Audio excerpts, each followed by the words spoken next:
ready. GMA Weather, serbisyong totoo ng GMA News. Mga kapuso, huwag po natin kalimutang magbaon ng payong sa inyong pamimili o magpaki-Christmas shopping ngayong araw. Dito po sa Metro Manila, asahan pong maulap ang papawirin na may tsansa ng ulan sa buong maghapon. Base po yan sa datos ng The Weather Company. Ganito rin ang aasahang panahon ngayong Lunes sa natitirang bahagi ng Luzon, lalo na po sa silangang bahagi nito na makakaranas po ng mga pag-ulan. Mahina hanggang katamtamang ulan at thunderstorms naman ang mararanasan sa Bicol Region at sa lalawigan ng Quezon. Ang mga pag-ulan po na iyan ay epekto po ng tail end ng cold front sa Southern Luzon, ayon po yan sa Pag-asa. Hanging amihan naman ang nakakaapekto sa Northern at Central Luzon. Kaya babala po ng ahensya, delikado pa rin pong maglayag sa mga dagat sakop ng Northern Luzon at Eastern Seaboard ng Central Luzon, lalo na para sa mga may maliliit na sasakyang pandagat. Inuulan din po ang Visayas sa ngayon.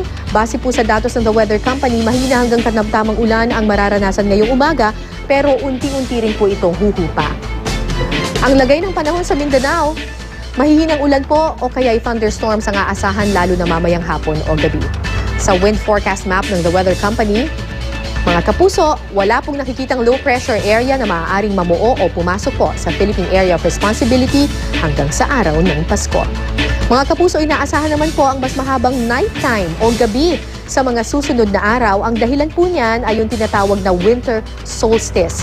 Ayon po sa Pag-asa, dito sa Metro Manila, maaga pong lulubog ang araw mamayang alas 5:32 ng hapon.